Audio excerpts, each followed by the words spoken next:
Step out now. A black woman driving a car this expensive. Something's not right here. Officer Ryan Hale gripped his weapon as the Mercedes door opened. He'd called backup, convinced he'd caught a drug dealer. What business did someone like her have driving a $80,000 car? This arrest would make his career. Lakeside Heights, the wealthiest neighborhood in the city, had been Hale's hunting ground all afternoon. He'd spotted the black Mercedes 4 blocks back. Tinted windows, expensive rims, driving through streets where she clearly didn't belong. Everything about this screamed wrong. 2 backup units were already in position. The driver stepped out with military precision. Hale expected attitude, resistance. Instead, she stood perfectly straight, shoulders back. Hale's smirk froze. Full military dress uniform, ribbons covering her chest, silver eagles on shoulders, a colonel. Backup sirens wailed like a funeral march for his career. "Officer, you just made an assumption that will cost you everything," she said with deadly calm. Hale's hand trembled. He hadn't pulled over a criminal. He'd just destroyed someone with the power to end his career forever. What happens next will blow your mind. Subscribe because this gets absolutely insane. 3 hours earlier, Ryan Hale started his shift like any other day. Coffee in hand, scrolling through the arrest photos from last week. Mostly black faces stared back at him from the screen. "Hale, we need those numbers up," Sergeant Mills called out during afternoon briefing. "New proactive policing initiative in the Lakeside Heights. Keep your eyes open for anything suspicious." Hale nodded with satisfaction. Lakeside Heights meant expensive houses, luxury cars, and easy targets who didn't belong. His kind of hunting ground. "Roger that, Sarge. I'll keep the peace." Meanwhile, across town, Colonel Elena Brooks finished her afternoon physical training at exactly 1,500 hours. 28 years of military discipline didn't allow for lazy afternoons. She checked her encrypted emails. Another Pentagon meeting about the $60 million civilian military police cooperation budget. Her Mercedes sat in the driveway, gleaming in the afternoon sun. A gift from her late husband, a Gulf War veteran who'd saved every deployment bonus to buy it for her promotion to colonel. The car represented sacrifice, honor, and dreams finally achieved. Brooks slipped into her civilian clothes, but kept her dress uniform hanging in the back seat. Base inspection at 1,700 hours required full military dress, and she never took chances with regulations. She pulled out of her driveway, completely unaware that her success would soon become someone's target. Hale patrolled Lakeside Heights with predatory focus. 2 traffic stops already, all clean, all disappointing. Then he spotted it. A Mercedes with tinted windows, expensive rims, driving the speed limit through the nicest part of town. "Dispatch, this is Unit 314. I've got eyes on a suspicious vehicle. Black Mercedes tinted windows doesn't fit the neighborhood profile." Hale's pulse quickened. This felt different. This felt like the big score he'd been waiting for. He followed 2 blocks behind, building his case in his mind. Expensive car, wrong driver, definitely stolen or drug money. Backup requested to Oak and 3rd. Possible stolen vehicle. Suspected drug activity. Brooks checked her mirrors professionally. The patrol car had been following for 5 blocks now, maintaining distance but clearly tracking her. Years of convoy security in Iraq kicked in automatically. Hands visible on wheel, speed exactly at limit, signals for every turn. She had no idea the officer behind her had already decided she was guilty. Hale smiled as more units responded to his call. This was about to become the arrest of his career. He hit his emergency lights with pure satisfaction. But what Hale didn't know was that he'd just targeted the one person who could destroy his entire department. Hale stepped out of his patrol car with the swagger of a hunter who'd cornered his prey. 2 backup units positioned themselves strategically around the Mercedes, lights flashing like a Hollywood movie set. Brooks pulled over smoothly, engine off, hands clearly visible on the steering wheel. Every movement, precise, professional, exactly how she'd trained thousands of soldiers to behave during vehicle checkpoints in combat zones. Hale approached the driver's side, hand resting on his weapon. His body language screamed authority and barely contained aggression. "Do you know why I stopped you?" "No, sir. Please inform me," Brooks replied with military precision, her voice calm and respectful. Hale's jaw tightened. He'd expected attitude, an argument, something to justify the escalation he had planned. Her compliance was almost insulting. "Step out of the vehicle now." Brooks complied smoothly, keeping her hands visible. She moved with unmistakable military bearing, straight posture, controlled movements, eyes alert but non-threatening. Hale noticed something different about her but couldn't quite place it.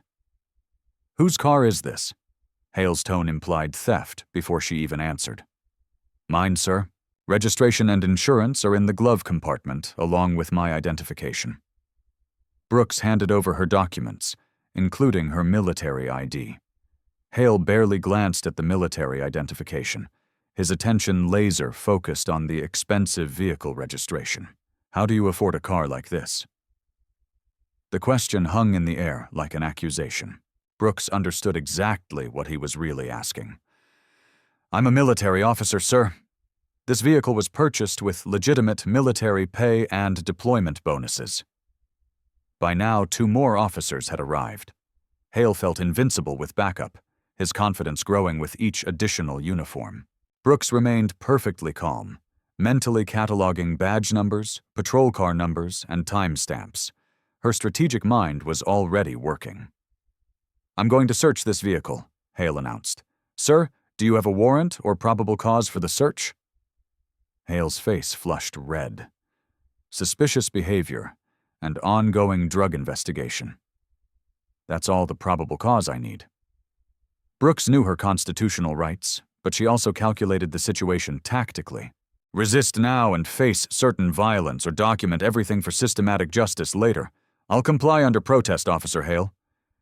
Hale heard only defiance in her measured words. "Smart choice," he smirked, moving toward her trunk. But when Hale popped that trunk open, everything was about to change forever. Hale popped the trunk with the confidence of a man who knew he was about to find drugs, weapons, or stolen goods.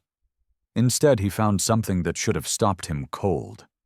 A military deployment bag sat neatly in the corner with a perfectly pressed dress uniform, visible through the clear garment bag.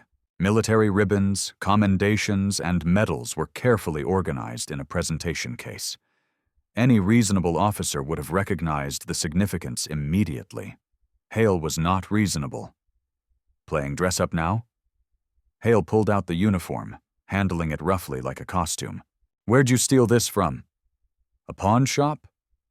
Brooks's jaw clenched as she watched him disrespect the uniform that represented her life's service, her sacrifice, her honor. Hale opened the metal case, pulling out her silver star. "These fake, too. You people really go all out with the props." He dropped the silver star carelessly. It hit the pavement with a metallic clink that echoed like a gunshot in Brooks's ears. "Sir, those are legitimate military commendations earned through 28 years of active service." "Sure they are, sweetheart." Hale kicked at the fallen metal. "What's next? You gonna tell me you're a general?" The body cameras were recording everything. Brooks knew that. Hale's backup knew that. But Hale was too intoxicated by his own power to care. "Turn around. Hands on the vehicle." "Sir, if you're conducting a search, department policy requires a female officer. I'll decide what policy requires." Hale's voice cracked like a whip. Brooks complied, knowing the cameras captured every violation of procedure, every breach of her rights, every moment of this humiliation. Hale dumped her purse contents onto the ground. Military challenge coins scattered across the asphalt. Gifts from grateful soldiers whose lives she'd saved in Iraq, Afghanistan, Syria. Each coin represented a mission accomplished, a life preserved, an oath fulfilled. Hale stepped on them like they were worthless trinkets.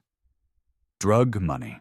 Hale waved her cash per diem from last week's Pentagon meetings. How much you carrying here, sweetheart?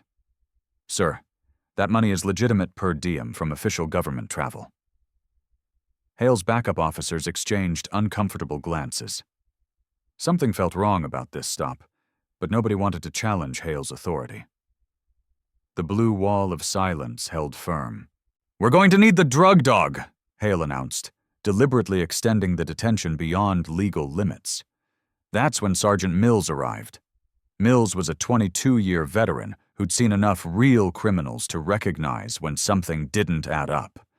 He watched Brooks's composed responses, her military bearing, her professional compliance under extreme pressure. Hale, what have we got here? Suspected drug dealer, Sarge. Expensive car, acting suspicious, probably stolen military gear. Mills studied Brooks more carefully. Something about her posture, her discipline, her way of standing at attention, even while being humiliated. Ma'am, can I see that military ID again? Brooks handed over her identification. This time someone actually read it. Colonel Elena Brooks, 28 years active duty, current assignment, Pentagon. Mills's face went pale. But Brooks had already made a decision that would end more than just Hale's career. Brooks looked into Mills's confused eyes and realized the truth. There would be no peaceful resolution here. Hale's pride had painted him into a corner, and he'd rather destroy her than admit his catastrophic mistake. That's when Colonel Elena Brooks made a decision that would reshape American law enforcement forever. She shifted from defensive victim to strategic predator in the span of a heartbeat. Her military mind began cataloging every violation, every witness, every piece of evidence she'd need to systematically destroy everyone who'd participated in this humiliation. Officers, I need to contact my attorney. That's my constitutional right. Hale couldn't deny the request without adding another obvious violation to his growing list of career-ending mistakes. Brooks pulled out her phone and dialed a number she knew by heart. Hale assumed she was calling some public defender. He had no idea she was about to trigger a Pentagon-level response. This is Falcon 7, Brooks said calmly into the phone, requesting immediate command notification. I am currently detained by civilian law enforcement. Legal authority questionable. Time is 16:48 hours. Hale heard lawyer talk. The Pentagon duty officer heard something entirely different. A field commander under attack using emergency protocols. Location intersection of Oak and 3rd, badge numbers 176 428539. Detention without probable cause. Search without warrant. Military uniform desecrated. Federal officer interference. Mills caught the precision of her language. The military time format. The professional terminology. This wasn't how drug dealers talk to their lawyers. Within minutes, Brooks's phone buzzed with encrypted responses. Base commander alerted. Pentagon liaison contacted. Military legal en route. Congressional notification authorized. But Hale misread every signal as panic from a caught criminal. Time's up. Hale snatched the phone from her hands. Federal crime interfering with a military officer's official communications. But Hale had no idea what he'd just done. Brooks looked directly into Hale's eyes with the calm of someone who'd faced enemy fire and lived. Officer Hale, you have just committed your final mistake in law enforcement. The consequences will be beyond anything you can imagine. Is that a threat? It's a mathematical certainty. Mills felt ice run down his spine. There was something in her voice, something in her absolute confidence that made him believe every word. Brooks was placed in handcuffs, but she used the walk to the patrol car to send one final text to her Pentagon contact. Full military response authorized. Congressional notification level. As Hale drove toward the station, he was practically glowing with satisfaction. Another criminal off the streets. Another successful arrest to pad his statistics.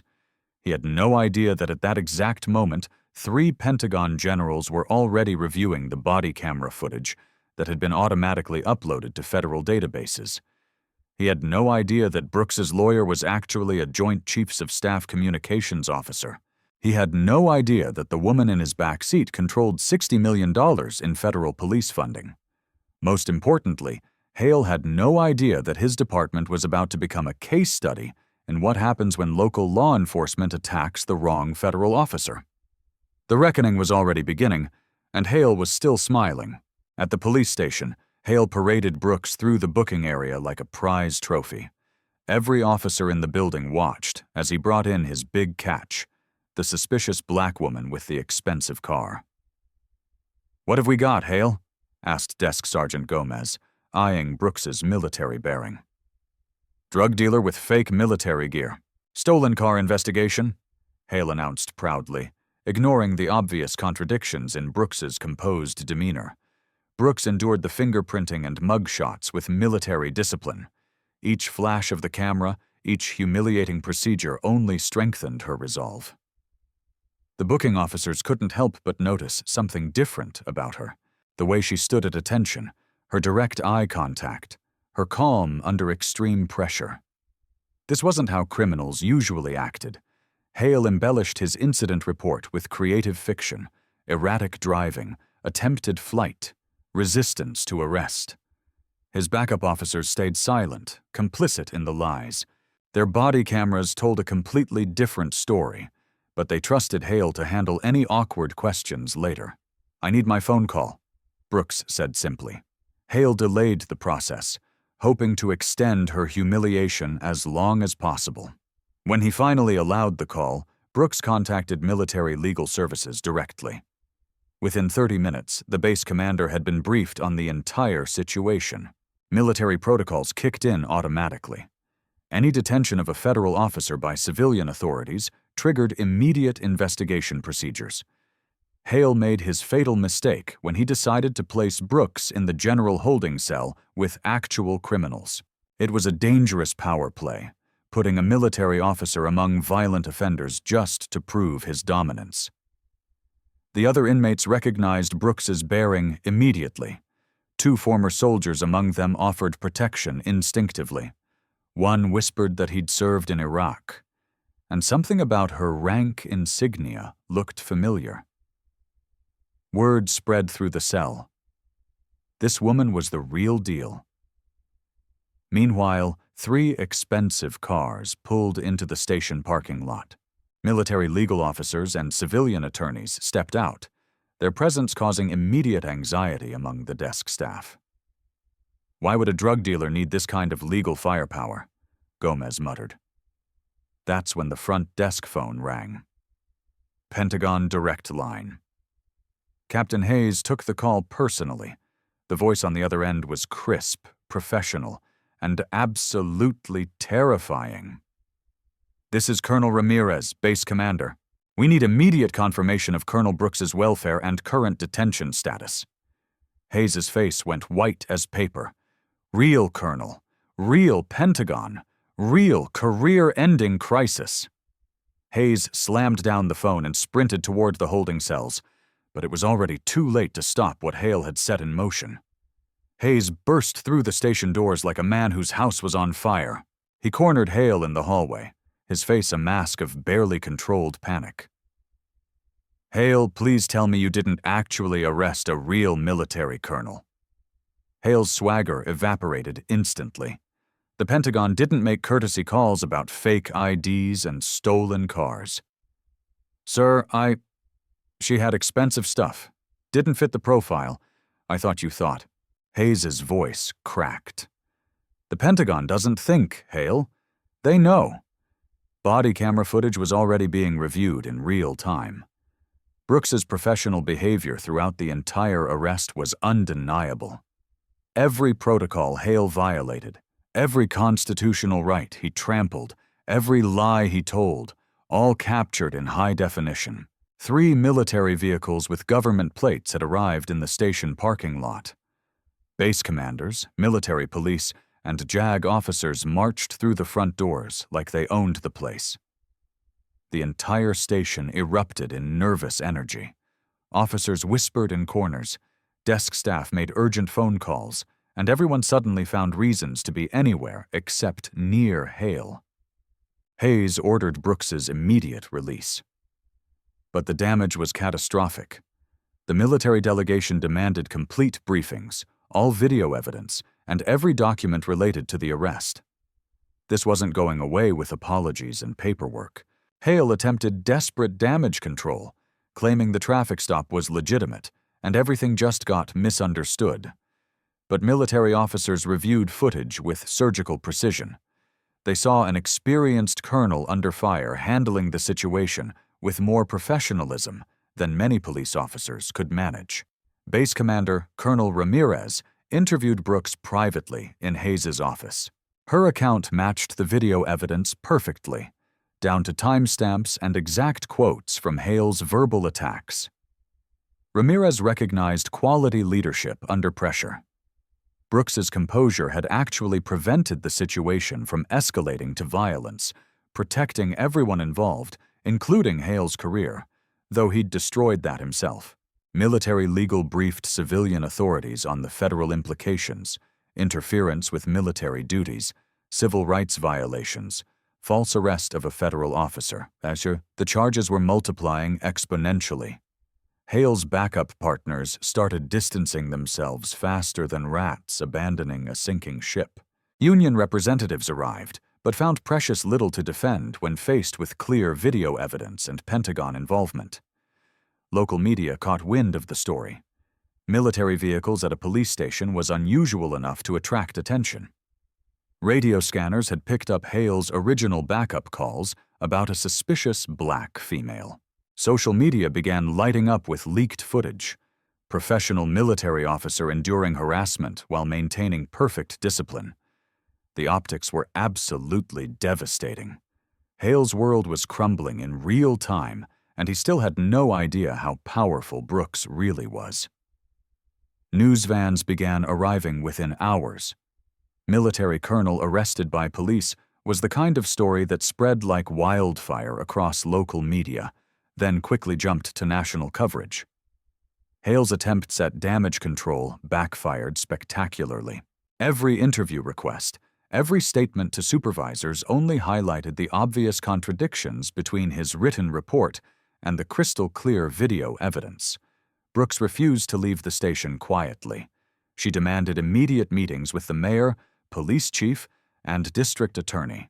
Her military brass backed every demand with the full weight of federal authority.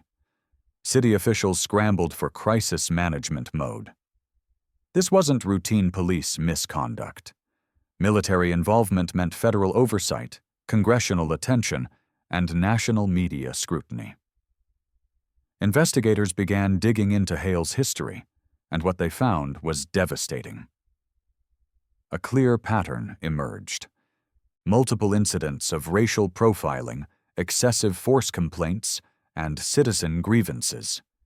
The department had protected him through union agreements and internal reviews for years. While civilian authorities panicked, the military investigation proceeded with clockwork efficiency. Base Commander Ramirez authorized full cooperation with media, civilian authorities, and oversight agencies. Military transparency stood in stark contrast to police department secrecy. Brooks scheduled a press conference for the next morning. Military legal cleared her statements, and her service record went public. Silver Star recipient Combat Action Badge, multiple deployments, 28 years of exemplary reviews. Social media pressure exploded overnight. #Justice for Colonel began trending nationally. Veterans organizations expressed outrage at the desecration of military uniforms and medals. Civil rights groups demanded immediate federal investigation. Hale's personal life imploded as quickly as his professional one. His family received threatening phone calls. His children faced harassment at school. His wife seriously considered separation. Career destruction was spreading into complete personal devastation. The police union attempted damage control, but found themselves defending the indefensible. Clear video evidence, Pentagon involvement, and national media attention made this a political nightmare.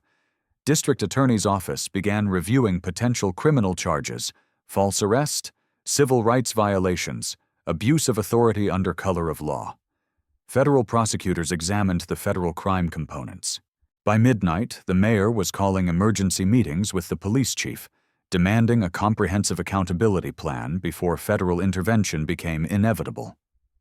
Hale sat in his empty house, scrolling through social media posts, calling him every name imaginable. The confident swagger was gone, replaced by the dawning realization that he'd destroyed everything. But tomorrow's press conference would reveal Brooks's true power and the $60 million bombshell that would reshape law enforcement forever. The press conference convened at City Hall at exactly 1300 hours. Brooks appeared in full dress uniform, every ribbon and medal precisely positioned. The assembled media immediately recognized this wasn't just another police misconduct victim. This was someone important. Military Public Affairs Officer Captain Ellis approached the podium first. "Ladies and gentlemen, I present Colonel Elena Brooks, United States Army, 28 years active service, Silver Star recipient, and current Pentagon liaison for civilian-military law enforcement cooperation programs." The room stirred with interest, but the real bombshell was still coming. Brooks stepped to the microphone with the bearing of someone accustomed to briefing generals and congressmen. Her voice carried the weight of absolute authority. "Yesterday's incident represents a fundamental failure of training, judgment, and character that calls into question this department's fitness for continued federal partnership." Reporters leaned forward, sensing something bigger than a simple traffic stop story. Brooks continued with military precision.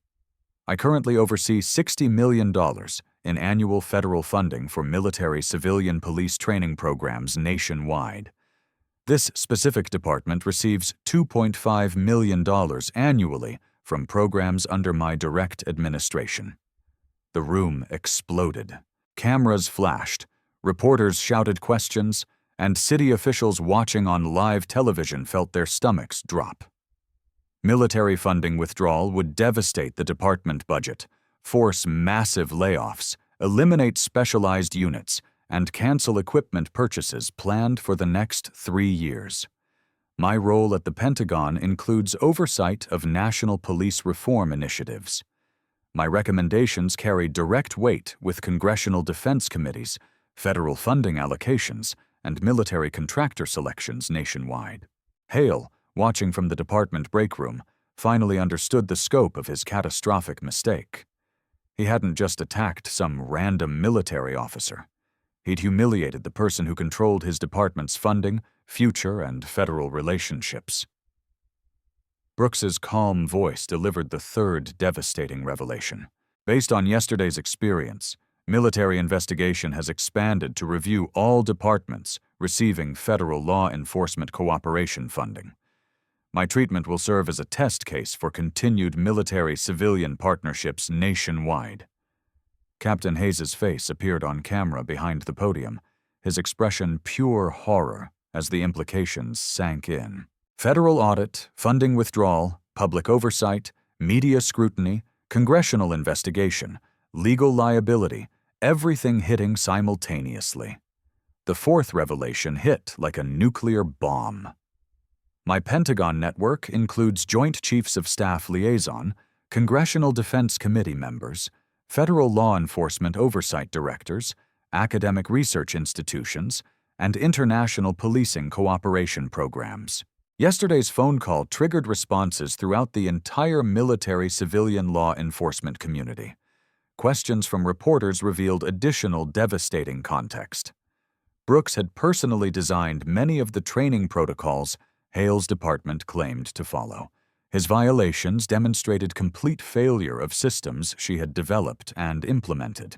Hale's history of complaints was examined under this new light. The pattern of behavior contradicted department claims of isolated incident. Brooks's professional analysis identified systematic failure to implement federal training requirements that her department certified compliance with annually. Union lawyers frantically approached Brooks's legal team, seeking private settlement discussions. She refused absolutely. This required public accountability, systematic reform, and transparent oversight. The final revelation destroyed any hope of quiet resolution. My next assignment, after completing this Pentagon tour, is command of the Military Police Training Academy at Fort Leonard Wood. My experience here will directly influence how military police interact with civilian law enforcement for decades to come. Her closing statement carried the precision of a military briefing. This incident transcends personal grievance. It represents a critical test of whether civilian law enforcement can maintain federal partnership privileges through demonstrated commitment to constitutional policing and professional accountability. The translation was crystal clear to everyone watching. Fix this systematically and permanently, or lose federal support forever. Hale's career officially ended in that moment. The union couldn't defend violations against a federal partner. The department couldn't support such massive liability risk. The city couldn't afford federal investigation and funding loss. Brooks concluded with measured precision. I will personally ensure this incident catalyzes meaningful reform, benefiting all citizens and law enforcement professionals committed to constitutional service. Her words carried the weight of Pentagon authority, federal funding power, congressional influence, and military justice tradition. The local police department faced an ultimatum: embrace comprehensive reform under Brooks's direct oversight or face federal intervention, complete funding loss, and possible federal takeover of operations. Hale drove home to an empty house. His wife had left that morning. His children were staying with relatives. Neighbors avoided eye contact. The full scope of consequences was finally crystallizing. Brooks returned to base and received congratulations from commanding officers. Her professional handling had elevated military reputation while exposing civilian law enforcement failures on a national stage. The real consequences were just beginning, and they would reshape law enforcement across the entire state. Within 48 hours of Brooks's press conference, the federal machine activated with devastating efficiency that would reshape American law enforcement forever. The Department of Justice Civil Rights Division opened a formal investigation with unprecedented scope. FBI agents descended on the police station with moving trucks, computer forensics teams, and federal warrants covering every aspect of department operations. They began comprehensive audits of department practices, training records, complaint histories, and financial management of federal grants dating back 7 years. Brooks's Pentagon superiors authorized complete military cooperation with civilian investigators. They provided comprehensive documentation of training contracts, funding requirements, compliance standards, and evaluation metrics that painted a damning picture. The department's repeated violations of federal training protocols became evidence in what was rapidly becoming the largest civil rights case in the state's history. City legal teams scrambled desperately for damage control, but insurance companies were already reviewing liability coverage for civil rights violations. Municipal bond ratings faced immediate downgrade reviews. Federal investigations triggered automatic financial oversight provisions that could affect the city's borrowing capacity for decades. Credit agencies placed the city on negative watch lists. Hale faced coordinated legal attacks from multiple directions simultaneously. Federal civil rights charges, state criminal prosecution, civil liability lawsuits, and police misconduct investigations all proceeded on parallel tracks. His pension was under review for complete forfeit due to felony convictions. His union representation was quietly withdrawn after lawyers determined the case was completely unwinnable. The department's union officially distanced itself while quietly encouraging members to cooperate fully with federal investigators. Body camera footage protected officers who remained professional throughout the incident, while completely condemning Hale's obvious violations of basic constitutional rights. Brooks's military legal team filed a federal lawsuit seeking declaratory judgment about police departments' fitness for continued federal funding. The precedent could affect similar departments in all 50 states and reshape the entire landscape of federal-local law enforcement cooperation. The first corporate consequence hit with immediate, devastating impact. Police equipment suppliers began reviewing contracts en masse across multiple states. Military-grade equipment required federal approval. Departments under civil rights investigation automatically lost eligibility for advanced purchases. Millions in pending orders were canceled overnight, affecting manufacturers nationwide. The second wave followed within days, like a financial tsunami. Training contractors canceled programs across the board, avoiding any association with departments facing federal oversight.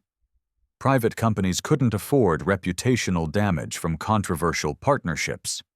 Revenue streams that departments had relied on for years vanished immediately, forcing budget emergencies. Insurance premiums skyrocketed as civil rights violations triggered comprehensive liability coverage reviews. The department faced an immediate budget crisis from increased coverage costs that exceeded their annual equipment budget by 300%. State legislature called emergency hearings on police accountability statewide. Brooks was invited to testify about military-civilian law enforcement partnerships, federal funding oversight, and reform requirements. Her appearance was scheduled for primetime television, guaranteeing maximum media coverage and political impact. Her testimony systematically destroyed the state law enforcement lobby with clinical precision. Current oversight systems failed catastrophically. Federal investment requires genuine accountability measures, not cosmetic reforms designed to protect misconduct while maintaining funding streams. Academic partnerships collapse next in a domino effect. Universities receiving federal grants for police research couldn't maintain relationships with departments under active civil rights investigation. Research programs worth millions in federal funding were suspended indefinitely, affecting criminal justice programs nationwide. Hale's criminal defense attorney attempted to negotiate a plea agreement, but federal prosecutors smelled blood in the water. They offered reduced charges only in exchange for complete cooperation in a broader investigation that was expanding to examine systematic patterns across multiple departments statewide. Hale's detailed testimony revealed department culture that actively tolerated racial profiling, excessive force, and constitutional violations through informal protection systems. His cooperation opened floodgates to federal examination of practices the department had successfully hidden for decades. City financial analysis painted an absolutely devastating picture. Federal funding loss, $2.45 million annually with no replacement sources. Legal defense costs $600,000 estimated minimum, potentially reaching millions. Settlement liability $3 to $6 million estimated based on similar federal cases. Insurance premium increases $400,000 annually for basic coverage. Reform implementation costs $1.5 to $2.5 million upfront investment required. The total exceeded the police department's budget increases for the next 5 years combined. The alternative was federal takeover of department operations under direct Justice Department supervision. Political fallout spread like wildfire through local government. The mayor faced recall petitions with thousands of signatures collected in record time. The police chief announced early retirement effective immediately to avoid termination. City council members rushed to distance themselves from law enforcement policies they had unanimously supported just weeks earlier. Brooks's influence extended far beyond local impact into national policy development. Pentagon briefings included her recommendations for comprehensive policy changes in military-civilian law enforcement cooperation. Her incident became the primary catalyst for federal policy, affecting thousands of departments nationwide. Congressional defense committees scheduled extensive hearings to review all police training funding nationwide. Brooks's case became the definitive example for enhanced oversight requirements, accountability measures, and funding conditions that would fundamentally reshape American policing practices. Media investigations expanded exponentially across multiple states. National outlets began examining similar incidents in other departments receiving federal training funds. Patterns emerged of inadequate oversight, ineffective training, and systematic accountability failures spanning dozens of states and hundreds of departments. Hale's family faced complete social ostracism that destroyed their entire support network. His children transferred schools twice to escape relentless harassment from classmates and teachers. His wife filed divorce papers, citing irreconcilable differences and unbearable public humiliation. Extended family members publicly expressed shame and completely distanced themselves from his actions. Economic impacts spread throughout the city like a cancer. Federal investigation delayed economic development projects requiring federal approval or funding. Business relocations were reconsidered due to law enforcement reputation damage. Tourism declined as negative publicity spread nationally through social media. Brooks briefed Pentagon leadership on systematic reform requirements derived directly from her experience. Her recommendations became immediate federal policy. Enhanced background checks for departments receiving military cooperation, mandatory bias training with federal oversight, automatic funding suspension for civil rights violations, and comprehensive annual compliance audits. External legal counsel recommended comprehensive settlement, including public apology, policy reforms, federal oversight, acceptance, financial compensation, personnel changes, and training modifications. The total price tag approached 8 figures when including long-term compliance costs. Brooks's response through her legal team was absolutely uncompromising. Settlement must include structural changes preventing future incidents, not just financial compensation. Accountability must be systematic, permanent, and federally monitored with measurable outcomes. State-level policy changes accelerated rapidly under federal pressure. The governor announced a comprehensive police reform initiative based entirely on Brooks's recommendations. Federal funding for all state law enforcement would require enhanced accountability measures that departments across the state scrambled desperately to implement. The department faced an existential choice: accept federal oversight with comprehensive reform requirements, or reject federal funding and operate with dramatically reduced budget, limited equipment, and constrained operations that would effectively end modern policing capabilities. Hale's final attempt at legal defense collapsed when investigators uncovered additional body camera footage from previous incidents. The evidence showed clear patterns of racial profiling, constitutional violations, and aggressive behavior toward minority citizens spanning his entire career. The department had systematically protected him through union agreements, despite overwhelming evidence of continuous misconduct.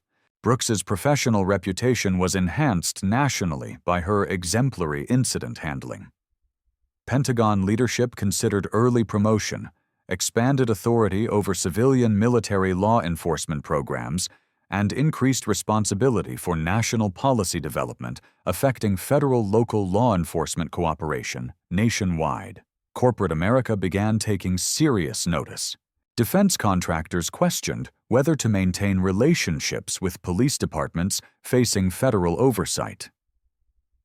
Technology companies providing surveillance equipment reconsidered contracts with agencies under civil rights investigation. The ripple effects were fundamentally transforming American law enforcement at the federal level, and Hale's single traffic stop had triggered the largest systematic reform in modern policing history. Hale's termination hearing convened 3 weeks later with national media attention that transformed the small hearing room into a circus. Department officials attempted to portray the incident as isolated misconduct by a single rogue officer, But their strategy crumbled before federal investigators even presented evidence.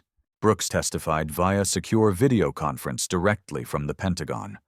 Her full dress uniform and military bearing creating a stark contrast to Hale's wrinkled civilian clothes and obvious desperation. The visual alone told the entire story. Federal investigators presented their first piece of evidence. Hale's training records revealed multiple failures to complete required bias training, de-escalation courses, and constitutional law updates over a 3-year period. The department had signed federal compliance certifications while knowingly allowing Hale to operate without current training. This represents systematic deception of federal oversight, the lead investigator stated flatly. Not individual failure, but institutional fraud. Hale's training supervisor shifted uncomfortably in his seat as the evidence mounted. The second revelation was even more damaging. Complaint history revealed a deliberate pattern of citizen grievances systematically dismissed through internal review processes designed to protect officers rather than serve justice. Federal investigation found documented evidence of protecting officers like Hale through institutional bias spanning multiple years. Brooks's testimony was devastating in its professional precision. Officer Hale's actions demonstrate complete failure of training systems, supervisory oversight, and accountability measures that federal funding specifically requires. This wasn't an accident. This was predictable. Hale's defense attorney attempted to shift blame to department leadership, claiming inadequate training and cultural pressures beyond Hale's control. The strategy backfired spectacularly when federal prosecutors used his testimony to expand investigation beyond individual misconduct into systematic department failures. The third piece of evidence destroyed any remaining sympathy. Body camera footage from Hale's previous incidents showed clear patterns of racial profiling, constitutional violations, and aggressive behavior toward minority citizens. Over 18 months, the department had protected him through union agreements despite overwhelming evidence of continuous problems. Department union representatives realized defending Hale threatened their entire membership. They announced the union would not appeal termination decisions if federal investigation limited scope to Hale's individual actions rather than expanding to examine union protection practices. Federal prosecutors rejected the bargain immediately. Investigation continues regardless of individual termination. Systematic problems require systematic solutions beyond individual accountability. Hale's personal testimony revealed the full depth of his bias, entitlement, and assumption of protection through police culture. His own words condemned him completely, showing no genuine regret for actions, only consequences. "I was doing my job the way I was taught," Hale insisted. "Nobody ever told me this was wrong." The hearing officer reviewed federal requirements for police departments receiving military cooperation funding. Hale's violations breached multiple federal mandates the department had certified compliance with annually for 5 years. Brooks's cross-examination by Hale's attorney backfired spectacularly. Her military precision, factual responses, and professional demeanor highlighted Hale's complete incompetence and unprofessionalism in devastating detail. Hale made his final mistake when he attempted to question Brooks's credibility directly. "She's playing the race card for personal advantage. This whole thing is blown out of proportion." The comment demonstrated continued bias, complete lack of understanding, and absolute absence of professional growth or remorse. Federal investigators presented financial evidence showing the department had systematically used federal training funds for equipment purchases while deliberately skipping mandatory bias training, de-escalation programs, and constitutional law courses for 3 consecutive years. Hale's former supervisor provided the final testimony, revealing systematic pressure to protect officers regardless of misconduct. The culture of impunity had enabled Hale's behavior through years of protected violations while federal funding continued flowing. The hearing officer determined termination was completely justified, but noted individual accountability was insufficient for systematic problems requiring federal oversight and comprehensive reform. Hale's final statement revealed no genuine remorse whatsoever. He continued blaming Brooks for overreacting, the department for abandoning a loyal officer, and the federal government for political persecution designed to destroy good cops. The decision was announced immediately. Termination upheld, pension completely forfeited, criminal prosecution supported, civil liability confirmed. Hale was officially stripped of police authority, law enforcement certification, and all retirement benefits. Post-hearing interviews showed Hale's continued defiance and complete lack of understanding. "This whole thing is political correctness gone crazy. I was doing my job protecting the community." His comments guaranteed continued federal investigation interest and eliminated any possibility of future law enforcement employment. Brooks's response remained dignified and focused. Today's decision represents the first step toward accountability. Real reform requires sustained commitment to constitutional policing, not just individual punishment. Hale left the hearing, escorted by federal marshals and immediately arrested on civil rights charges. The symbolism was powerful from police authority to federal defendant in a single day. His destruction was complete, but Brooks's transformation of American law enforcement was just beginning. 6 months after Hale's arrest, Brooks's incident had become the catalyst for the most comprehensive police reform in American history. Congress passed the Federal Law Enforcement Accountability Act with overwhelming bipartisan support. The legislation, nicknamed the Brooks Standards by media and law enforcement nationwide, established unprecedented federal oversight for any department receiving military cooperation funding. The Brooks Standards became federal law with immediate effect. Mandatory bias training with federal oversight every 90 days, automatic funding suspension for any civil rights violations, comprehensive annual compliance audits, independent oversight requirements, and enhanced background checks for all officers in federally funded programs. Hale's former department transformed completely under federal monitoring. A new chief was appointed with direct community input for the first time in the city's history. Bias training became monthly requirements rather than annual suggestions. A citizen oversight board was established with real investigative authority and subpoena power. Body camera policies were strengthened with automatic federal review of all use of force incidents. Brooks received promotion to Pentagon Policy Director for Civilian-Military Law Enforcement Cooperation, overseeing the implementation of reforms she had personally designed. Her experience transformed federal approaches to police funding, training requirements, and accountability measures nationwide. Hale was convicted on federal civil rights charges and sentenced to 3 years in federal prison. State criminal prosecution resulted in additional convictions for false arrest and abuse of authority. The civil lawsuit settlement exceeded $2 $1 million paid entirely by city insurance, driving premium costs up across the region. National police organizations initially resisted Brooks standards, but federal funding pressure forced rapid compliance. Departments faced a simple choice: enhanced accountability or reduced federal support. Most chose accountability over autonomy. Academic research institutes began studying Brooks's incident as a definitive case study in effective reform pressure. Her professional response, strategic use of military authority, and systematic approach became required curriculum in criminal justice programs nationwide. Police training academies across all 50 states incorporated the Brooks case into mandatory coursework. Her handling of illegal detention became the textbook example of de-escalation, documentation, and strategic response under extreme pressure. Congressional oversight hearings examined military-civilian law enforcement partnerships, with Brooks as the primary expert witness.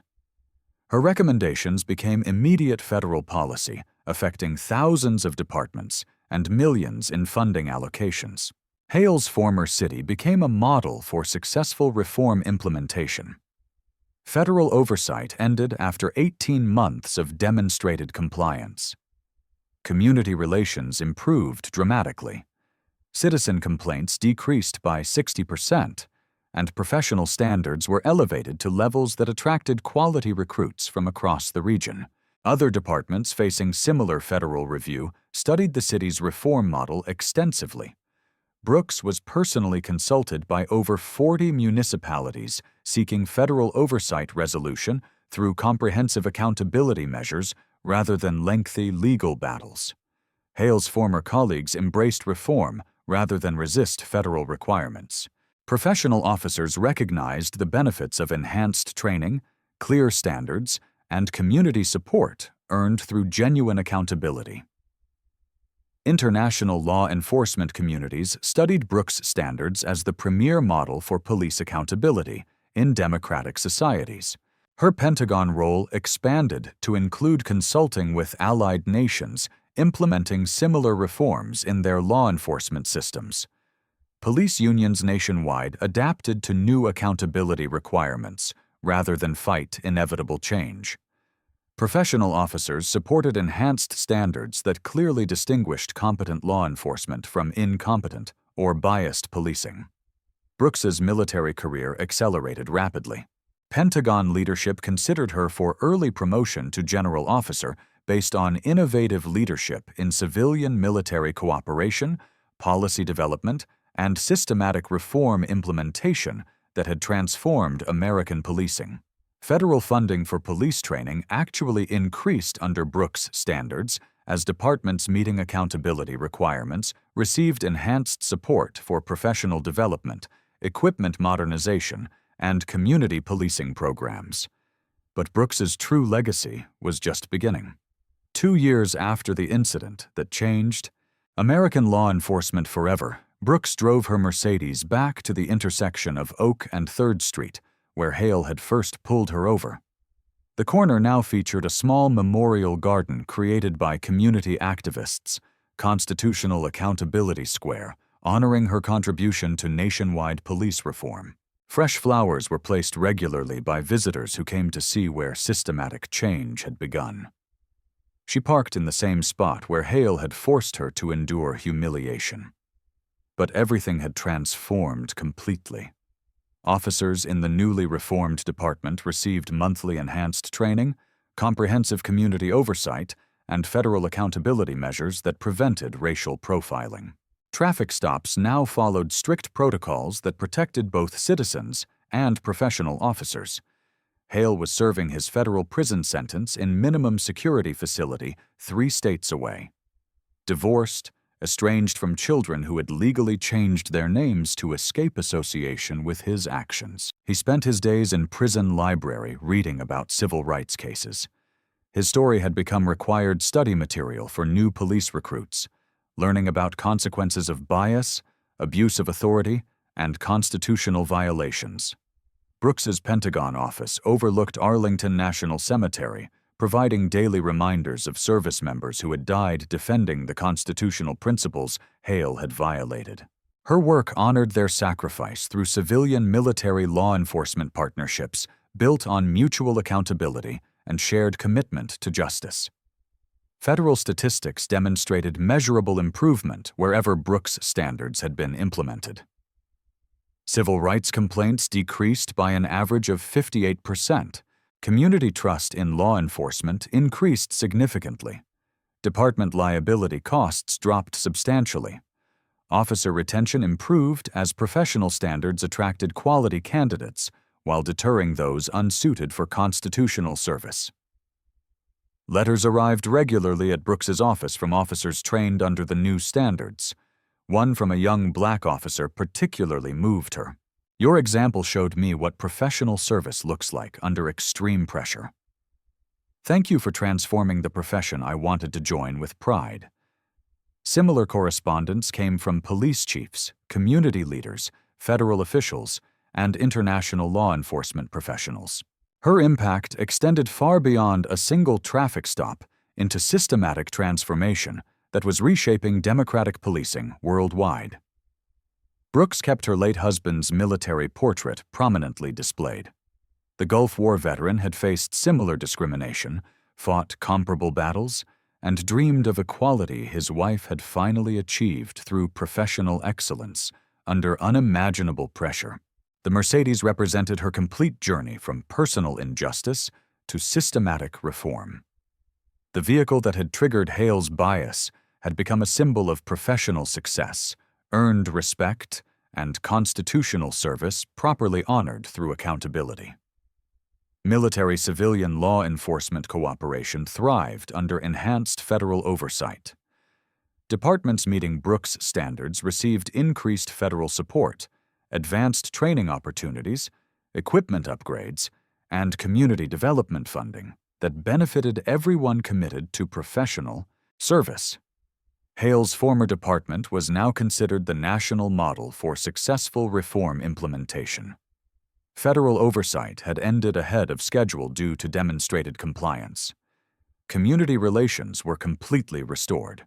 Professional standards elevated to levels that attracted recruits from across the nation seeking departments committed to constitutional policing. Brooks's promotion to full colonel was confirmed with unanimous support.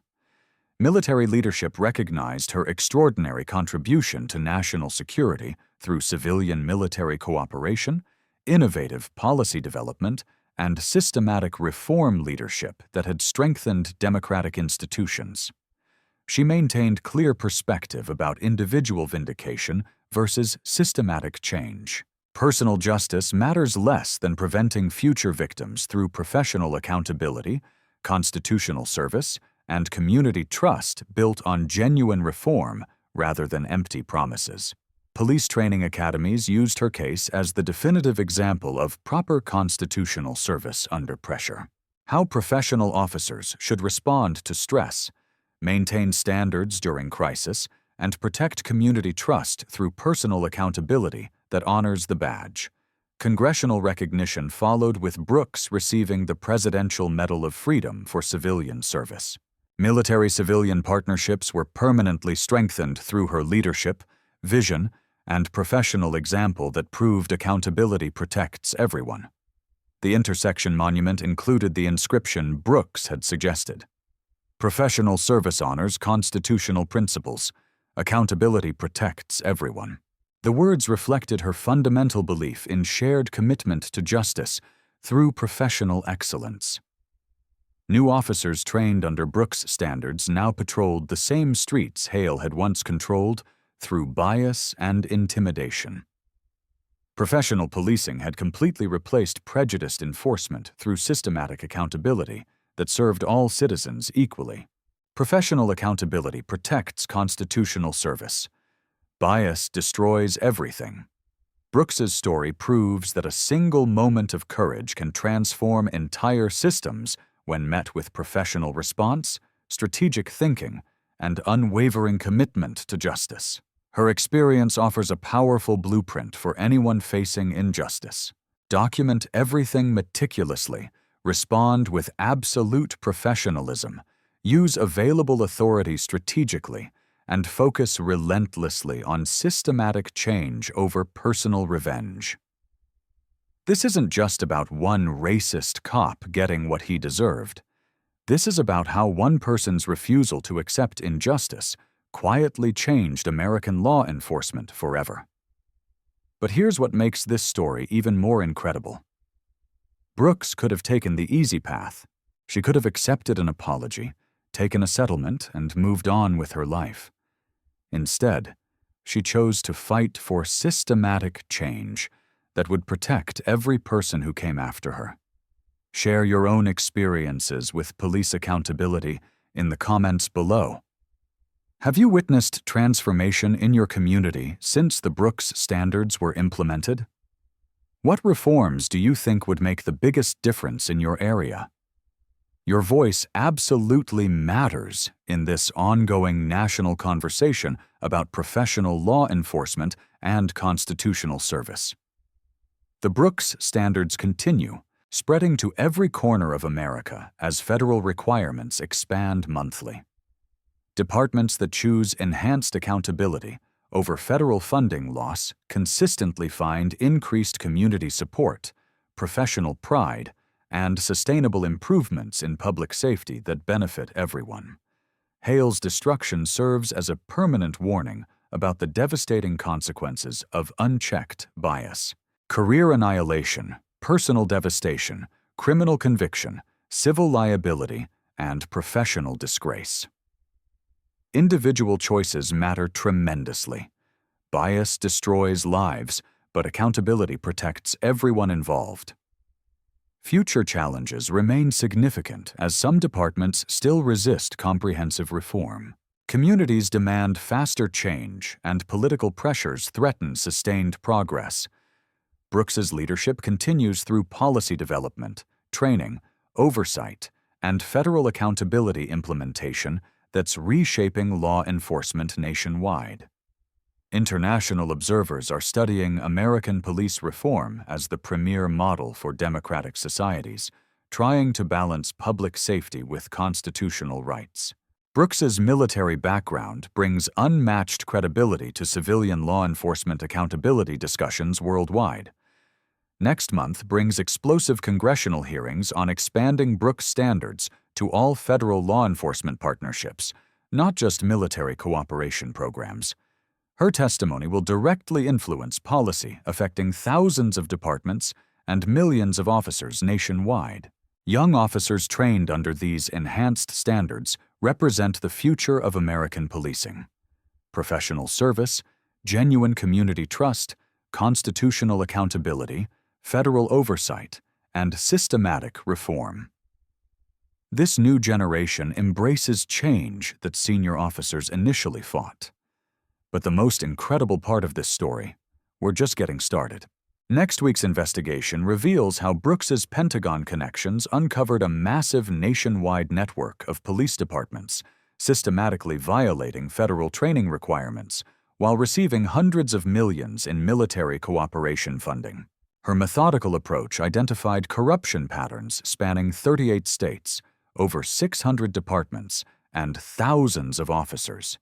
And the federal response will completely reshape American law enforcement forever. What systemic changes would you implement to ensure constitutional policing in your community?